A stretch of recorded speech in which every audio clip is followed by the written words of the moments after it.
Hi there, and a very warm welcome to our new series, How to Run a Board Meeting. I'm Sean McDonald from BoardPro, and it's great to have you with us.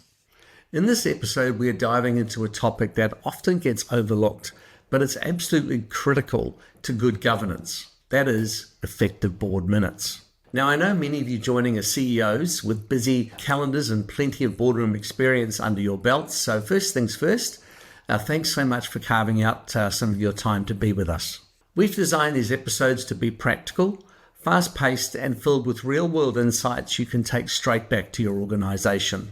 To guide us through this episode, I'm delighted to introduce Jen Butler, a highly respected board secretary and administrator who brings a wealth of knowledge from both the public and private sectors. Jen has worked across a wide range of industries and organizations of all sizes, and she's known for her fresh collaborative approach to good governance, planning, and administration. In this episode, Jen will unpack what really makes board minutes effective, not just as a record, but as a strategic tool that supports clarity, accountability, and momentum between meetings. If you're a CEO who's ever wondered how much is too much or not enough when it comes to minute taking, then this session's for you. Jen, over to you. Thanks so much, Sean. Here we go. Why are your minutes important? Now, I know that some of you will have a lot of experience in minutes and reading minutes and setting minutes and sending minutes out to your board, but I think you're going to be surprised today to find out what other things are important in your minutes. So let's start. We want to fulfill our compliance requirements. Now, this is probably what most people think about minutes. In most jurisdictions, it's a legal requirement for incorporated bodies, trusts, and charities to keep a written record of meetings and board decisions. That's pretty standard. There are also resolutions required by law triggered by annual events or stages within a company that require minuting, such as payment of dividends, directors' certificates of solvency, fair value indemnity insurance, and the most common, approving the annual financial statements. Once the dominant view was that board minutes should not extend beyond the recording of decisions. This minimalistic approach reflected the view that the more fulsome minutes were more likely to contain ticking time bombs that could later get the board or the organisation into trouble. Greater attention to the effectiveness of governing boards has brought an increased possibility of legal challenge and greater regulatory and public scrutiny. With careful consideration, you'll learn today that more fulsome minutes demonstrating the decision-making process could actually get you out of a pickle rather than putting you into a bind. Board decisions, or lack thereof, can become the subject of not only legal review, but also wider inquiry. And remembering that in most countries, there's a legal requirement for you to keep minutes for a set period of time, and that differs from country to country. Minutes also provide an excellent history of decision-making many years after the fact.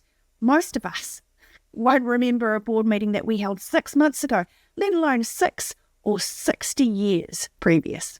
An extensive history is the perfect for incoming directors to do due diligence.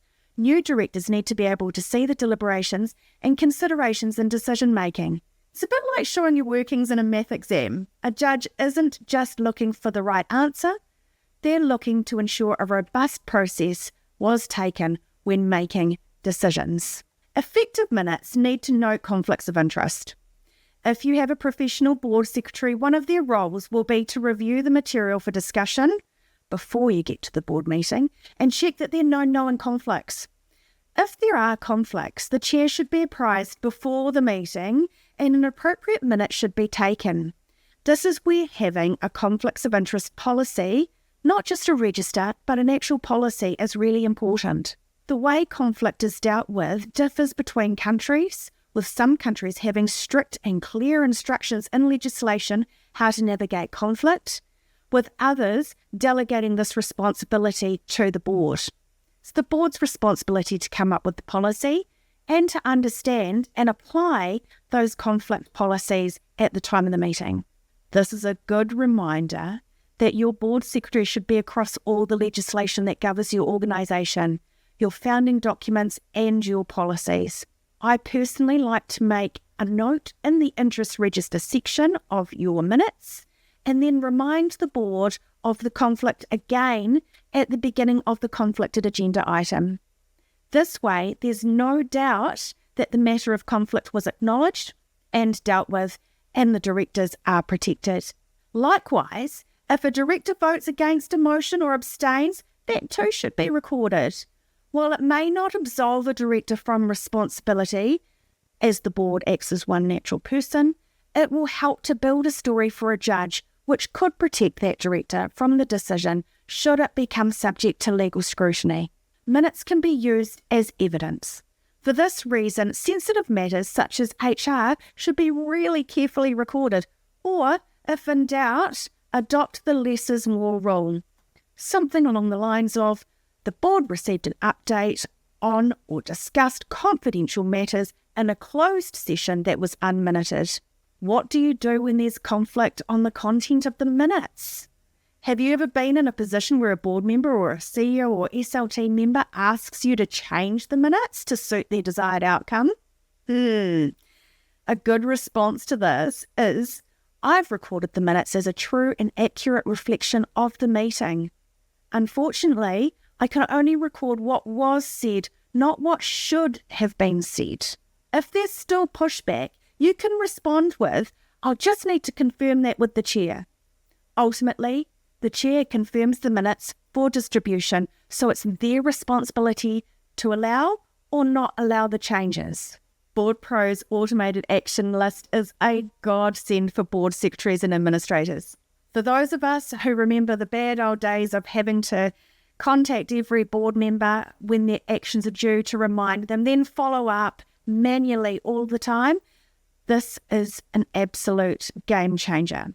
Those of us in this role know how difficult it can be to not interrupt the flow of a meeting to get timeframes or clarify who's responsible. But don't be afraid to speak up and get the information agreed at the time. It's usually the best time to do this. It's always good to check with your chair how they want to deal with this though.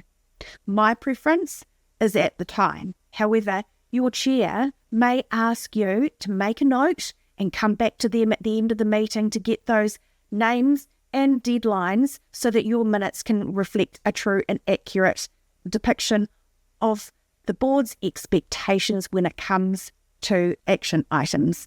When sending the draft minutes to the chair for approval before distribution, it may pay to ask the chair to double check any action deadlines that weren't discussed or it may have come out as you're reviewing the minutes. I also like to add in my agendas upcoming work plan items. The purpose for this is to assign board members or managers to the upcoming tasks for the next meeting. It just means that we're better prepared and prior planning prevents poor performance. Decisions recorded in minutes can help with the annual strategy and planning days. Did we apply our values to the decisions we made last year? Did we make decisions that promoted the strategy we agreed to? Are the topics we discussed at our meetings helping us to progress the strategy? Was there anything missing? Are the topics we discussed helping us to predict this strategy? Including a meeting evaluation round table as an agenda item can help provide valuable feedback for future meetings. It's important for a company adding a new director to be professional, to show that it makes informed discussion and decisions, and also show the culture of the board through its minutes. This is another lens that the minutes should be viewed through. Another lens to be thinking about is that of a potential acquirer. As I said earlier on, the document organisational evolution is fascinating. Have you ever picked up one of your old minute meeting books, you know, the old handwritten ones, perhaps if your organisation has that history, and had a look? The flavour of the day, the politics of the day, the style of the day is all laid out in those minutes. And it's fascinating to be able to go back and look at history. So when you're writing your minutes today, think about somebody 100 years in the future who's going to be looking at those minutes and what they are going to glean from reading them. Right, now we're getting into the nitty-gritty of this episode, so buckle up and hold on to your seat. We're about to take off. This slide, who should take the minutes? Well, let me start by saying who should not take the minutes. board members shouldn't be taking minutes. It makes it really difficult to fully participate and add their skill and expertise, which is what they are being paid for, if they have to try and record minutes. If you've ever been in this position, you know how difficult it is to try and take minutes, process what's being said, and add value. The likely outcome of this scenario is half participation and half decent minutes, unfortunately. Who should not take the minutes? The CEO should not be taking the minutes. It's the board's role to hold the CEO accountable. Therefore, it is entirely inappropriate for the CEO to be taking the board's minutes. Now, what's the difference between a board secretary and a minute taker?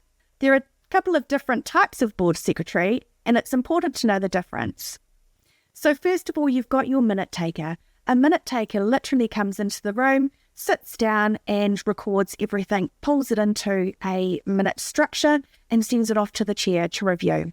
That puts a lot of pressure on the chair, and it means that the chair needs to know all of the legislation, all of the founding documents, and apply those and the other lenses that we're going to talk about today to those minutes. A board secretary will know that legislation, will apply it, and will bring it to the chair's attention and to the rest of the board's attention, which means that the board can focus on what it needs to, which is the strategy planning and receiving the information that's provided to them in the meeting. A professional board secretary takes care of everything, and they do that independently. It doesn't put any pressure on an internal board secretary to be asked questions from staff, particularly during difficult times like organisational restructuring, acquiring, selling, all of those points. It's really difficult to be working in the business and having your fellow colleagues know that you are privy to some information that they're not. So a professional board secretary can take all of that, provide an independent lens over that. Top tips for using a professional board secretary: knowing the company constitution, the requirements for a quorum and passing of resolutions, knowledge of the compliance, and the use of the annual work plan are examples. Now, deciding what goes into the minutes is super hard. So if you've ever had this problem, don't beat yourself up. Even as a professional board secretary, it is hard. But with about 20 odd years experience behind me, I've got this a little bit down pat. So here's my top tips. You need to ask yourself, does this add value? Does it really need to be there? Management decisions and operations don't need to be minuted, and neither do information or noting papers. They don't convey culture or support or governance directions and decisions. Only a short, maybe the board received an update from the CEO on XYZ is needed. Now here's the T, the goal to make your minutes really professional. Use titles and not names. And use the board, as the board of directors acts as one natural person rather than calling people out by name. If there's dissent, or one board member asks if they'd like to have their dissent noted, definitely do that. But keep it at a governance level. Be objective and factual. There's no place for emotion in board meeting minutes. Review your notes for a professional, passive tone, removing emphasis words and universal qualifiers like really, never, always, constantly, greatly. You get the idea. What should not be in the minutes? Don't record personal attacks. Remember, could be a potential acquirer reading your minutes. You certainly don't want to have that in there. And maybe 10, 20 years down the track, we don't need to be reading bickering in board minutes. Avoid personal opinions. This one is really difficult. As I said before, we're acting as the board. Now, it's really difficult when perhaps one board member is more vocal and they put forward their personal opinions as that of the board, and the board don't correct them. So that makes its way into the minutes. That's where you and the chair need to have a really good relationship and be able to work out what is the board's sentiment and what is that of personal opinions. But hopefully you will remember to keep those out. Again, as I said earlier, don't record details of HR matters. We certainly don't want our minutes to be in front of a judge, recording people's names. what people may think and potential outcomes before they're even decided. So yeah, HR matters. Less is more, definitely. Another top tip on how to create absolutely wonderful minutes is the lenses on which to review the minutes. Take time to really read through this slide. It's a great way to actually think, have I reviewed these minutes as a CEO or as a chair of a board with these lenses in mind? The first lens is that, are they a true and accurate reflection of the meeting? The second lens, will an absent director be able to gain enough insight into the discussion and the decision-making from these minutes?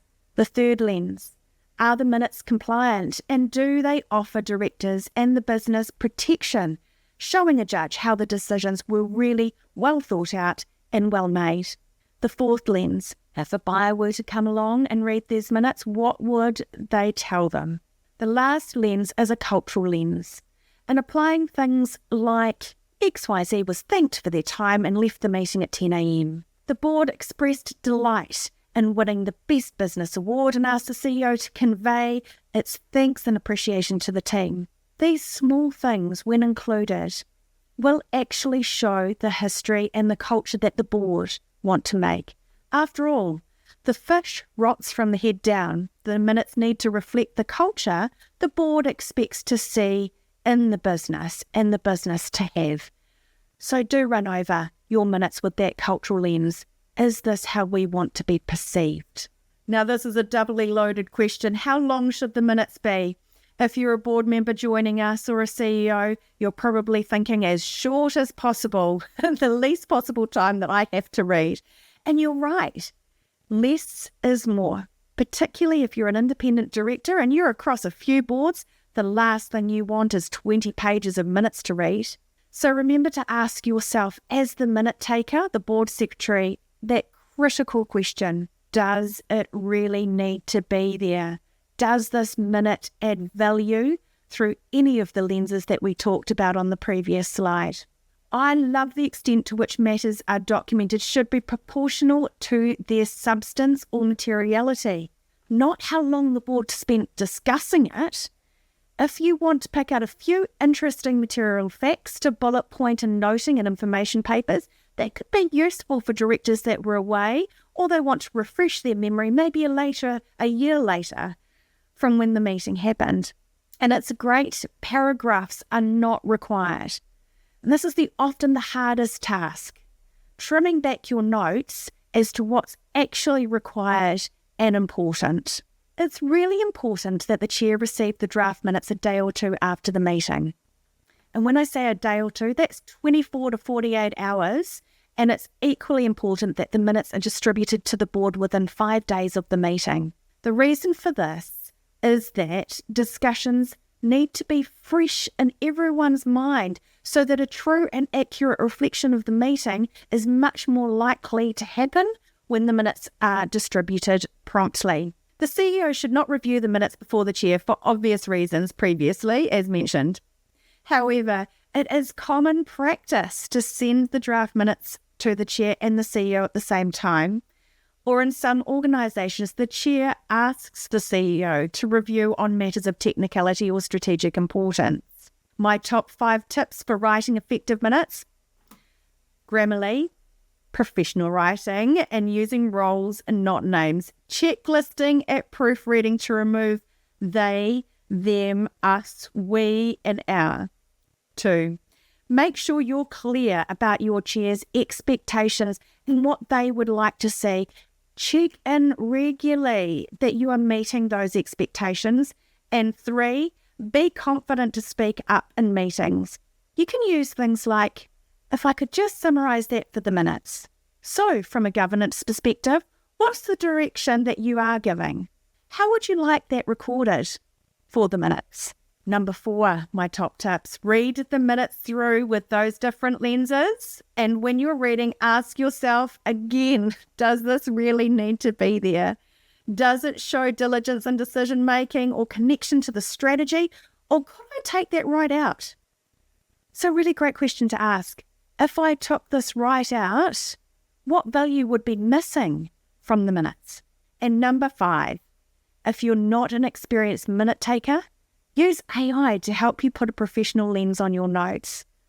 The secret to getting great results from AI is writing great prompts, and it may take you a little while to get there, but just keep using it and keep trying and seeing if it does actually feel like it's improving and helping you improve your minutes. Okay, thanks, Jen. So in this quick demonstration, I'll show you how BoardPro makes it fast, easy, and stress-free to create professional, action-focused board minutes all in one place. From capturing key decisions to assigning actions and formatting minutes with a click, you'll see how BoardPro helps you stay organized, compliant, and in control. So let's get started. It's now the day of the meeting and we're ready to take the minutes. Minute taking follows the agenda of the meeting, as you can see here on the left-hand side. The agenda items that will be discussed during the meeting are on the left, as you can see, and then on the right, we can record the minutes for that particular agenda item. If the agenda order changes at the last minute, then no problem with BoardPro. Simply select the agenda item and drag it to the new location of your agenda. You can add minutes in 3 ways: notes, decisions, and actions. Now, for this particular example, I've already added the notes, decisions, and actions in there just for speed of the demonstration. Now, these are split up to give you as much automation as possible and to help you look back later on finding your decisions and your actions in their respective registers. So let's go ahead and add one for each of these. The first one is the note, and this is the one basic text box for you to record this minuted item, and you can add as many notes as you wish. Next, we can add a decision. Now, the reason a decision is added separately is that not only does it populate the minutes of your meeting, but it's also copied into your central decision register. This allows you to find past decisions across all meetings with a one simple search. New directors coming on board can get up to speed really quickly. And finally, we can add an action. Actions are assigned by the board, and as you would expect, all actions are given a due date. BoardPro will use this due date to send a few automated follow-up emails to the owner or owners to keep the ball rolling on their specific action item. And just like your decisions, your actions have a separate register as well. So that's how we enter the minutes with BoardPro. Let's take a quick look now at the preview of the minutes to see what they look like. And as you can see here, all the information we have added has been compiled into a really clean and professional looking minuted document ready to be sent to your board, either at the end of the meeting or when your minutes have been confirmed in draft. As you would expect, minutes can be updated easily here before the final draft. So that's a quick demonstration of how to create your minutes with BoardPro. So we're thrilled to bring you our brand new 6-part series designed to help CEOs with their most important meeting, the board meeting. Whether you're looking to sharpen your strategic vision, craft smarter board agendas, write more effective minutes, or ensure clear follow-through on board actions, this series has really got you covered. So each episode dives into one of the 6 essential pillars of running a successful board meeting, no matter where you are in your governance journey. And you'll find practical insights and proven tools and fresh inspiration to elevate your boardroom impact. So let's take a look at what's coming up next in our series. In the next episode, Stephen dives into the powerful connection between your organization's strategic vision and board agenda, and how getting this right sets the tone for every board conversation that follows. So get ready to shift your thinking and sharpen your focus. In episode 2, we're joined by Julie Garland-McClellan, CEO of Directors Dilemma and a leading expert in governance. Julie will take us into the world of board papers, and not just any papers, but the kind that inspire, inform, and ignite action. And if you've ever wondered how to lift the quality and impact of your board materials, this is a session not to miss. Then in episode 3, we'll hear from Danica McLean, Managing Director of Board Administration Services, and one of New Zealand's leading outsourced board administrators. Danica will walk us through a how to build, organise, deliver a board pack that doesn't just tick the boxes, but sets your board up for success. And she'll show you how to simplify the process while increasing your professionalism and confidence. In episode 4, we'll hear from Fiona McKenzie, founder and managing director of Resolving Matters. Fiona will dive into one of the most critical success factors of any board meeting, director engagement. Because let's face it, without it, the boardroom stalls, and with it, you unlock real momentum. Fiona will show you how to create meetings where every director is switched on, contributing and driving huge value. In episode 6, we'll hear from Giselle McLaughlin, who will dive into the critical and often under-prioritized area of executive management accountability and follow-up. It's one thing to make decisions in the boardroom, but it's quite another to ensure that those decisions are followed through with clarity, ownership, and measurable outcomes. Giselle will walk us through practical strategies to help close the loop on board actions, track progress effectively, and build a culture of accountability that drives real results between meetings. And if you've ever felt like board decisions vanish into the black hole after the meeting ends, this particular session is a must. So we've packed these 6 episodes into practical insights and expert know-how and tools you can apply right away. As CEOs, you don't just attend board meetings, you lead them. And these episodes will help you do exactly that, with more clarity, confidence, and impact. So thanks for joining us for this insightful episode with Jen Butler on creating effective board minutes. We hope you're leaving with greater clarity, confidence, and a renewed understanding of how well-crafted minutes can drive accountability, reduce risk, and strengthen the overall impact of your board meetings. Minutes are more than just record keeping, as Jen outlined. They're a leadership tool. So if today's session sparked ideas, we'd love to hear your thoughts. Join the conversation on LinkedIn, or better still, explore how BoardPro can help streamline your minute-taking and board meeting processes, starting with our 30-day free trial, and there's no credit card required. So thanks again for being with us. We hope you enjoy the rest of the episodes in the series, How to Run a Board Meeting. Thanks for watching.